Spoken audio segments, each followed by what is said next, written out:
Hey, salut à toi, bienvenue à ICF Lausanne, j'espère que tu vas bien. C'est les vacances, on est un peu moins nombreux, mais il y a une belle ambiance, on fait la fête ici ensemble avec Dieu. Et on a envie de te dire aussi salut à toi aux quatre coins du monde, grand vacancier que tu es, mais pourtant fidèle avec nous en ligne. Si tu es là, en tout cas, on te souhaite un temps super béni dans tes vacances, mais aussi avec Dieu dans ce moment, c'est génial. On a la technologie qui nous rejoint partout aujourd'hui. Et j'ai envie de te poser cette question pour commencer. Qu'est-ce qui t'encourage le plus, en fait, dans la vie? C'est quoi les éléments ou les personnes ou les situations qui ont généré en toi le plus d'encouragement, le plus de conviction que tu pouvais y arriver, quoi, que les choses pouvaient se passer de la bonne manière, que tu pourrais réussir? C'est quoi le truc qui t'a le plus encouragé? C'est une question intéressante, hein, parce que ça nous permet d'être intentionnels finalement avec tout ça.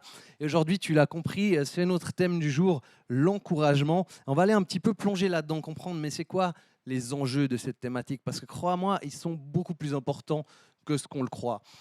Et John Maxwell, un célèbre expert de leadership que tu connais peut-être, en parle de la manière suivante. Apparemment, c'est une phrase que son père utilisait. Il disait: l'encouragement, c'est l'oxygène de ton âme. C'est l'oxygène de l'âme.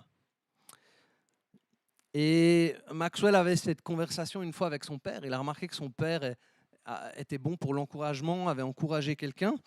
Et puis il lui a dit: mais comment est-ce que tu sais en fait si une personne a besoin d'encouragement ou non? Et le père de Maxwell a répondu: c'est assez facile. S'il respire, voilà. S'il respire, il a besoin d'encouragement. S'il ne respire pas, il n'en a pas besoin, c'est bon. Tu l'as bien compris, donc tout le monde en a besoin sur cette terre, et probablement de manière beaucoup plus importante que ce qu'on reçoit, hein. Alors à ICF Lausanne, on a cette envie d'être des gens encourageants, et on a cette valeur passion qui est la suivante. Elle dit qu'on communique l'énergie positive de la foi et de la bonne nouvelle de l'Évangile. Waouh! Ça, c'est important pour nous, parce que si l'Évangile est notre fondement, ça veut dire qu'il y a de l'espoir. Il y a énormément d'espoir. Là où Jésus est présent, son message de sa mort et sa résurrection, ça change la donne dans nos vies. Ça nous donne espoir. Et ça veut dire que l'encouragement, un message positif, c'est juste une conséquence naturelle, en fait, de cette bonne nouvelle. Donc de cette valeur passion. Si toi, tu as envie de la vivre à fond, alors plonge dans l'évangile et partage ce que ça produit de positif en toi avec les autres autour de toi, ou soit juste une voie de l'encouragement. Parce que je ne sais pas si tu as déjà évolué dans une atmosphère encourageante. C'est quand même quelque chose de génial. Un endroit où tu es soutenu, on croit en toi, on t'encourage, on voit ton potentiel, on te donne des paroles qui t'élèvent, des paroles valorisantes. Et à l'inverse, quand tu vis dans une atmosphère où tout te tire vers le bas, tout est négatif, constamment, c'est dur. C'est dur de t'épanouir et tu ne te sens pas bien dans cette atmosphère. Donc, nous, on veut vraiment que l'église ICF Lausanne, c'est un endroit où les gens ils vont se sentir bien, ils vont se sentir encouragés, rejoints et boostés. Et moi, j'ai la chance, dans mon héritage, d'avoir un passeport américain.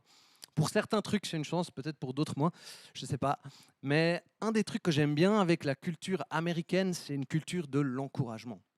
Les Américains, ils ont un enthousiasme assez naturel chez eux, tellement que c'est ancré en fait dans leurs valeurs au niveau du pays, quoi. Et ils ont une tendance à être très positifs, encourageants. Et puis les Européens, ce que j'ai remarqué, parce que moi j'ai un peu un pied dans les deux mondes, des fois, pour nous, on voit ça d'un mauvais œil. Je dis ça, non, là il faut qu'on se laisse inspirer, quoi. Parce que pour nous, si on est un peu trop waouh, un peu exalté comme ça, positif, enthousiaste, c'est du hype, quoi. On en fait trop là, c'est quoi ce truc? Et peut-être qu'il y a une petite part de vérité aussi là-dedans. Je ne veux pas enlever tout le truc, mais je crois qu'il y a aussi une part qu'on n'a pas compris en fait encore, à quel point c'est important d'avoir des paroles positives. Et même aux États-Unis, tu as un inconnu dans un magasin qui va te donner des paroles positives sur le vêtement que tu es en train d'essayer, quoi. Dire ah ouais, ça te va trop bien, c'est incroyable. Ouais, peut-être c'est un peu fake des fois, mais souvent ça va quand même avoir un effet positif si au moins les paroles sont bonnes. Et dans tous les cas, que tu sois européen ou américain, Jésus a eu une culture de l'encouragement. Il a encouragé ses disciples. Et on va regarder comment il a fait ça dans l'évangile de Jean, on est au chapitre 16, versets 29 à 33. Donc tu peux suivre à l'écran ou dans ta Bible si tu le souhaites. Ses disciples lui dirent, « Vois, maintenant tu parles ouvertement et tu n'emploies aucune parabole.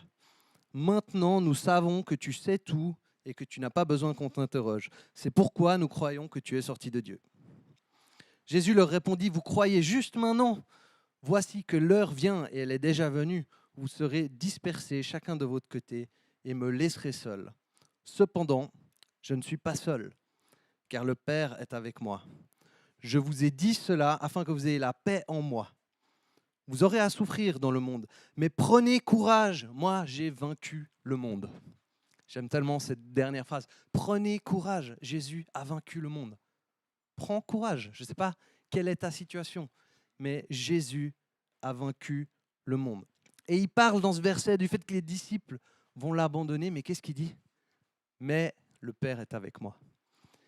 Et peut-être dans ta vie, tu as des challenges, des situations où tu te sens abandonné, mais c'est aussi vrai pour toi, le Père est avec toi. En Jésus-Christ, tu as accès au Père. C'est quand même fou. Et puis Jésus, en fait, il dit tout ça, pas pour que ses disciples s'inquiètent de l'avenir, parce qu'il leur annonce quand même en fait des troubles, des challenges, des situations difficiles, mais il leur annonce ça dans un but précis, c'est pour que les disciples aient la paix. Je crois que c'est ce qu'il veut pour toi aujourd'hui, te dire qu'il veut que tu aies la paix, même dans les circonstances, même dans les difficultés. Et la cause finalement de tout ça, il le dit aussi, tu peux avoir cette paix, tu peux prendre courage, parce que Jésus a vaincu le monde.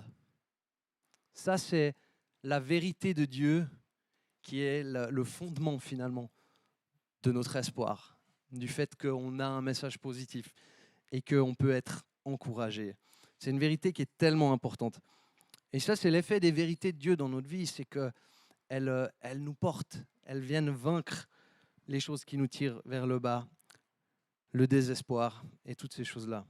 Jésus a vaincu le monde, ça veut dire que Jésus est toujours vivant aujourd'hui, parce qu'il est relevé d'entre les morts, il est ressuscité. Ça veut aussi dire que Jésus-Christ règne aujourd'hui. Il règne, il est souverain, il n'a pas perdu le contrôle. Et Jésus-Christ est tout-puissant encore pour agir. Il n'est pas faible. Il a tous les moyens au monde. Oui, sur cette terre, on expérimente cette réalité de la puissance de Dieu d'une manière variable. Mais elle est réelle, elle est là pour nous rejoindre dans nos difficultés, dans nos challenges, dans nos situations. Et un jour, Jésus va rétablir toute justice. Ça, c'est la réalité que Jésus a vaincu le monde.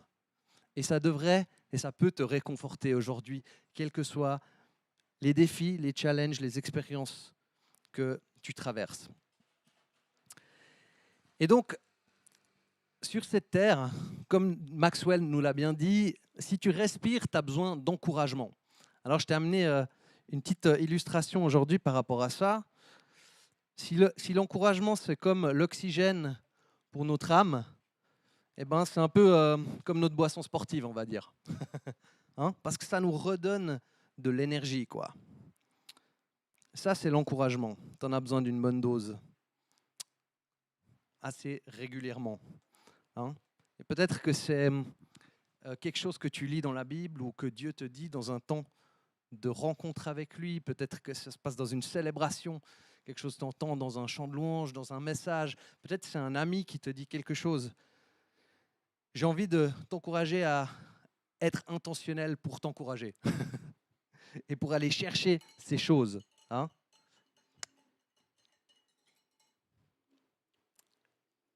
Ta vie va être différente si elle est pleine de paroles d'encouragement, de paroles de vie. Il faut en mettre un peu, il faut y aller. Un peu de sucre comme ça, là, puis ça te remplit, ça te réhydrate. Hein, c'est tes électrolytes, je crois. Enfin bref, je ne suis pas l'expert. Hein. Mais pourquoi est-ce que c'est vraiment important, ce truc de l'encouragement?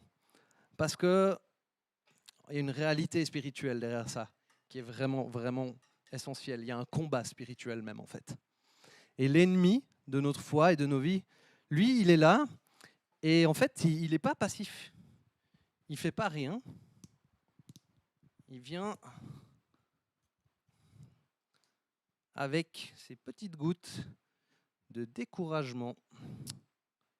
Voilà ce qu'il essaye de faire.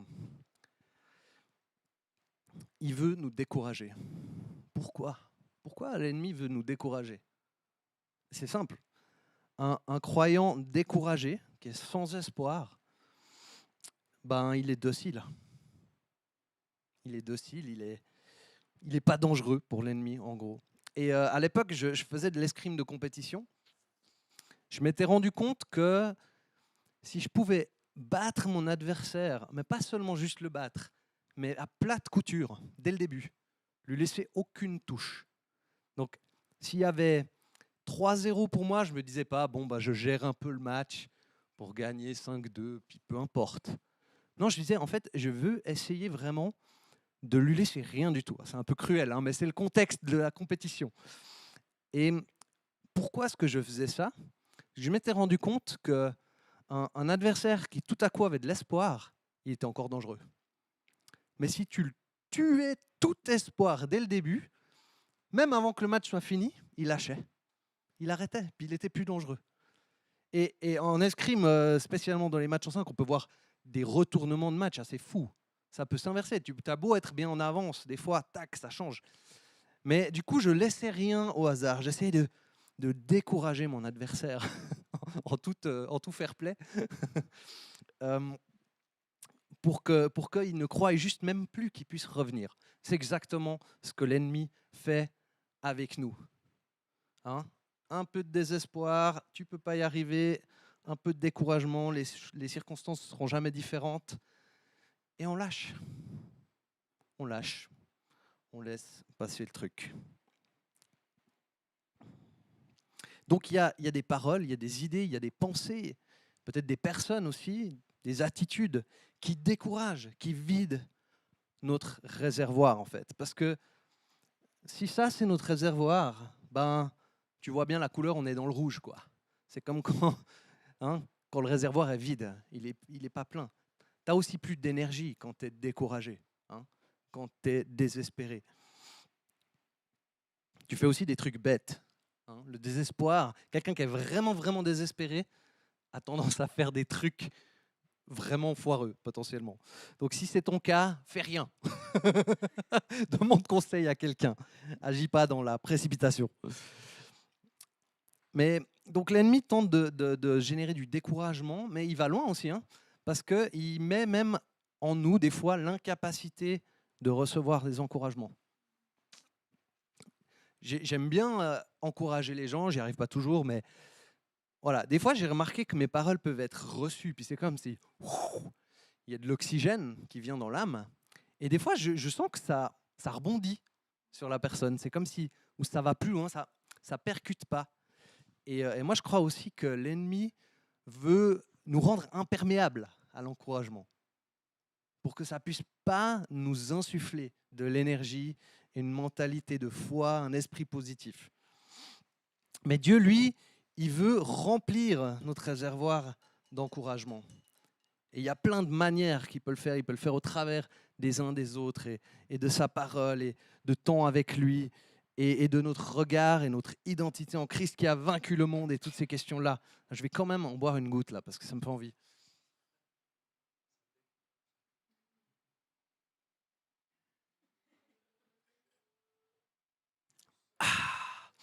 Ah ouais, ça change la vie. Je t'assure, ça change la vie. Tu en as besoin. Ne sois pas rap sur les encouragements, que ce soit vis-à-vis de toi-même, que ce soit pour les autres autour de toi, que ce soit dans tes habitudes. Tu vas voir, tout se passe mieux quand on est dans cette culture-là. Et c'est tellement important, en fait, dans cette notion de la vie spirituelle, du combat spirituel, que Dieu a même créé un don en lien avec ça. Je ne sais pas si tu le savais, il y a un don dans la Bible, un don spirituel, c'est le don d'exhortation. On dit, on va dire, c'est un peu le mot un peu relou qu'on utilise pour ça. Exhortation ou encouragement, c'est un peu deux facettes, mais du même don. Et comme tous les dons spirituels, en fait, on est tous amenés à vivre la réalité qui est derrière. Ce n'est pas réservé à seulement certaines personnes, mais il y a des personnes qui vont avoir aussi une capacité spéciale en lien avec ces dons-là. Il y a des gens, ils ont un don, quand ils parlent, ils te rapprochent de Dieu, ils t'appellent à relever ton standard vis-à-vis de lui, ils te redonnent l'espoir que tu peux y arriver, que les choses changent. C'est trop beau. Tu lis ça dans Romains 12, versets 6 à 8. Nous avons des dons différents selon la grâce qui nous a été accordée. Si quelqu'un a le don de prophétie, qu'il l'exerce en accord avec la foi. Si un autre est appelé à servir, qu'il se consacre à son service. Que celui qui enseigne se donne à son enseignement, et celui qui a le don d'encourager à l'encouragement. Que celui qui donne le fasse avec générosité, celui qui préside avec zèle, et que celui qui exerce la bienveillance le fasse avec joie. Waouh! Donc la bienveillance, c'est pas pour celui qui a le don seulement, c'est pour tout le monde. Mais une manière de définir ce don d'exhortation, d'encouragement, ce serait la capacité divine d'encourager, fortifier et avertir les autres dans le but de les aider à atteindre leur potentiel divin. C'est là que se joue le combat spirituel, à l'image de cet exemple que je te donnais dans l'escrime. Si on peut tuer l'espoir de quelqu'un, on le rend inoffensif. Et l'ennemi veut tuer notre espoir. Dieu veut le multiplier. Donc, l'exhortation, l'encouragement, c'est deux termes qui ont une signification différente, qui sont deux facettes de ce même don. La manière dont on définirait l'exhortation, c'est vraiment l'appel à se mettre en mouvement pour vivre la vie avec Dieu, pour ne pas perdre les objectifs de vue, il y a une dimension pratique dans l'exhortation. Hein. Et puis, des fois, ça fait partie aussi, c'est des avertissements ou une sorte de supplication de « oui, s'il te plaît, fais ça, ça vaut la peine ». Ça, c'est de l'exhortation. Mais l'encouragement, il y a plus ce côté réconfort, redorer le blason intérieur d'une personne pour qu'elle se sente plus découragée, mais réconfortée dans son identité positivement. Et il y a un exemple d'une personne dans la Bible qui avait ce don. Je ne sais pas si tu sais qui c'est. Il s'agit de Barnabas. Et Barnabas, ça signifie fils d'encouragement. Alors c'est intéressant. Mais ça, c'est un nom que les apôtres lui avaient donné.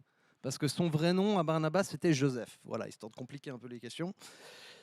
Mais on voit dans l'histoire biblique que Barnabas, il croit au potentiel des autres. En fait, il croyait au potentiel de Paul avant qu'il soit établi, reconnu par les autres apôtres. Barnabas a fait un gros travail pour convaincre aussi les autres apôtres, les encourager de voir son potentiel, de le prendre en compte, de dire ce qu'il avait fait, de relever le positif. De la même manière, il y a l'histoire avec Marc, qui, à un moment donné, a abandonné Paul et je ne sais plus qui il est dans leur travail missionnaire. Et puis, ça devient un conflit parce que Paul, il ne veut pas le reprendre. Barnabas, il veut. Il croit toujours à son potentiel. Le gars, il les a lâchés, mais ce n'est pas grave. Il dit, non, on lui redonne une chance. Alors après, je pense que Paul, potentiellement, avait aussi ce don, mais il est peut-être un peu plus du côté de l'exhortation que de l'encouragement. Hein. Un peu plus le « allez, bouge tes fesses ». Mais le terme en lien avec ce don, dans le grec, c'est parakaleo, et c'est intéressant de voir que c'est la même racine que le terme pour le Saint-Esprit. Donc il y a quelque chose de similaire dans l'effet de ce que ça fait dans notre foi, le Saint-Esprit qui nous encourage dans notre vie spirituelle avec Dieu, dans la prière, dans la vie de l'Église. Et puis, mais aussi qui nous reprend, le Saint-Esprit, nous convainc de péché, là où on déraille, voilà, toutes ces réalités-là. Et Dieu nous invite à nous encourager les uns les autres. Dans le Nouveau Testament, il y a tellement d'exemples. Alors, je t'ai préparé une petite panoplie pour qu'on se laisse inspirer par cette parole. On est dans 1 Thessaloniciens 5, 9 à 11. Il dit En effet, Dieu ne nous a pas destinés à la colère, mais à la possession du salut par notre Seigneur Jésus-Christ, qui est mort pour nous, afin que, soit que nous veillions, soit que nous dormions, nous vivions ensemble avec lui. C'est pourquoi encouragez-vous les uns les autres et édifiez-vous mutuellement, comme vous le faites déjà. À cause de Jésus, de ce qu'il a fait pour notre vie, du salut, on est amené à s'encourager les uns les autres. Il y a de l'espoir dans cette bonne nouvelle. On prend les versets suivants et disent « Nous vous demandons, frères et sœurs, de reconnaître ceux qui travaillent parmi vous, qui vous dirigent dans le Seigneur et qui vous avertissent. Ayez beaucoup d'estime et d'amour pour eux à cause de leur travail. Soyez en paix entre vous. Nous vous y invitons, frères et sœurs, avertissez ceux qui vivent dans le désordre, réconfortez ceux qui sont abattus, soutenez les faibles, faites preuve de patience envers tous. » Waouh. Donc, il y a une petite partie aussi pour les personnes qui ont des responsabilités dans l'Église. Encourage tes leaders, ils en ont besoin. Ou les gens qui portent un ministère, une équipe, quoi que ce soit. Ça peut être un challenge et ça va leur faire du bien. Et finalement, il y a aussi cette notion d'avertir. D'avertir ceux qui sont dans le désordre. On est plus dans l'exhortation là. Ça fait aussi partie du package.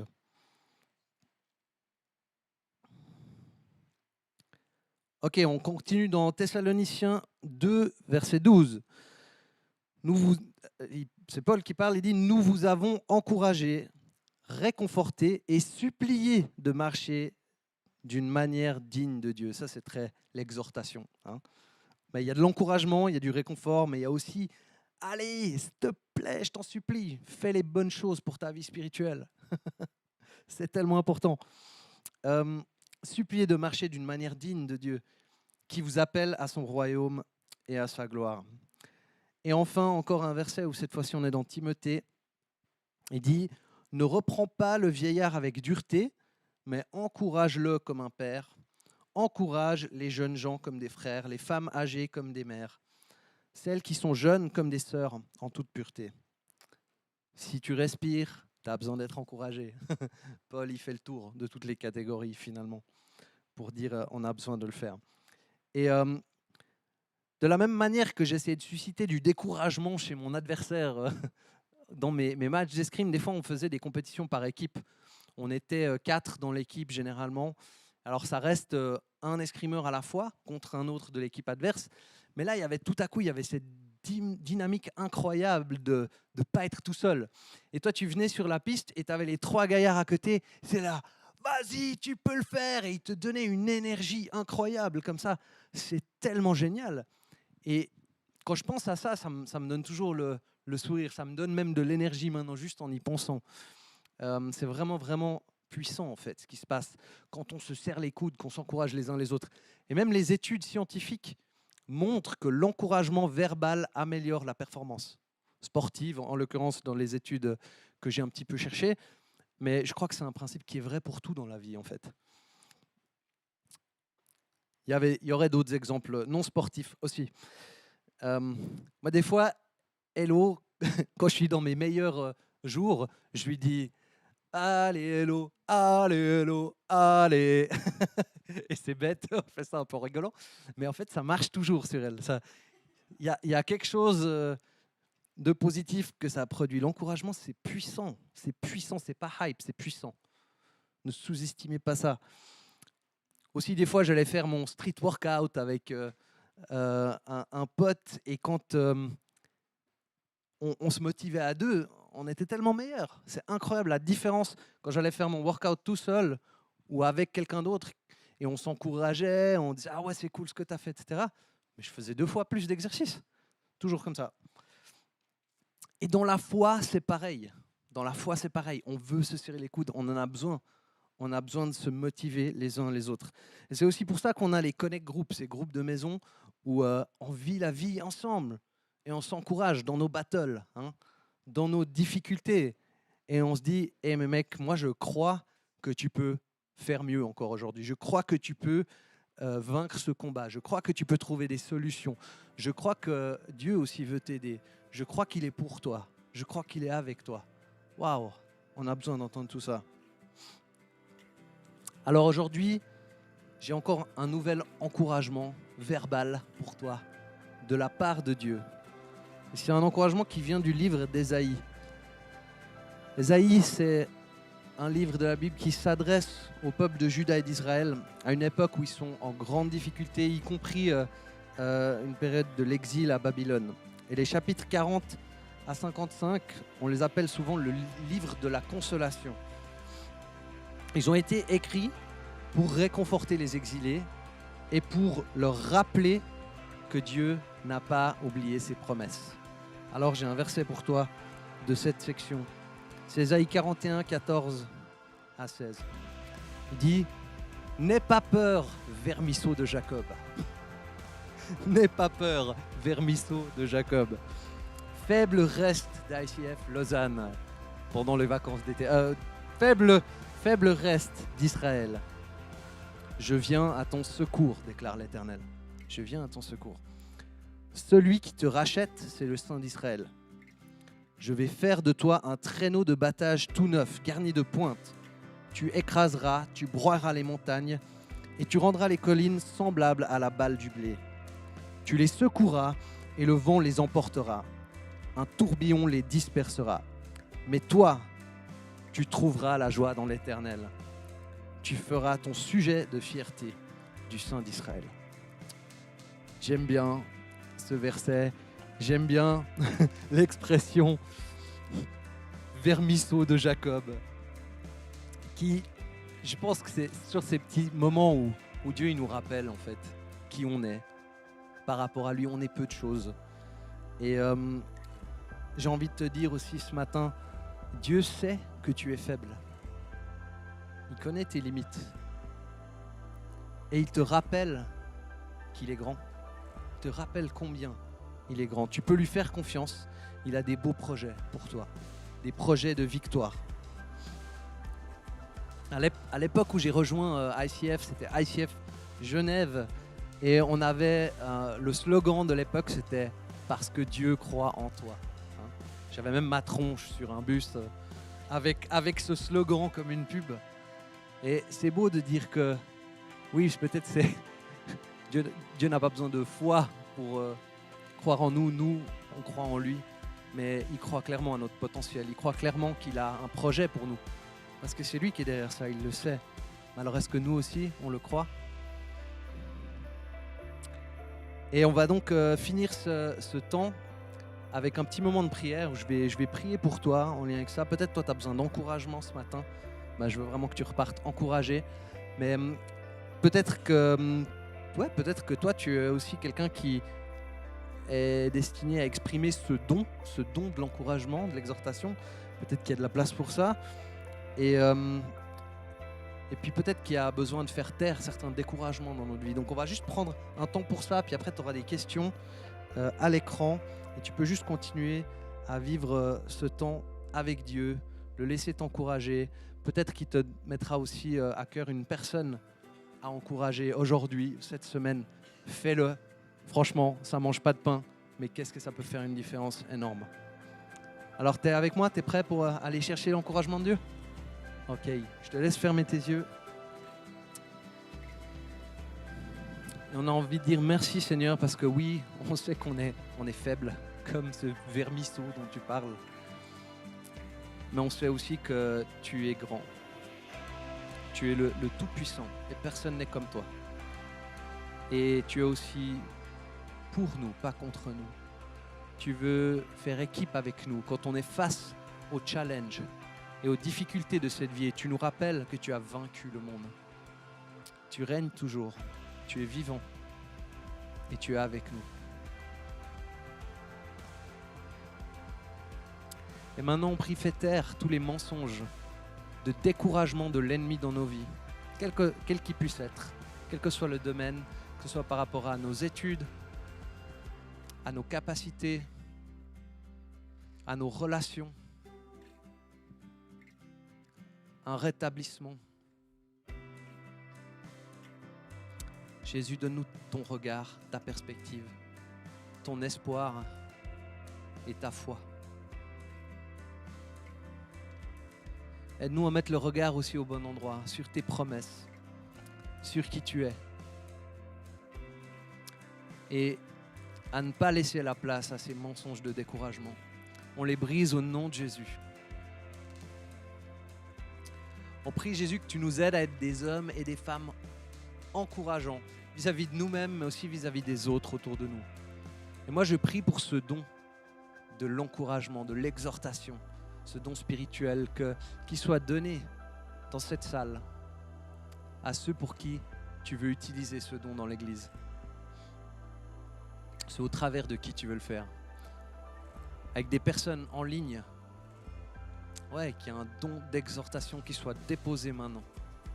Et que cette personne puisse le savoir et commencer à l'utiliser, en être convaincu. Aide-nous, Seigneur, à avoir des paroles de vie les uns pour les autres, à développer une culture saine de l'encouragement.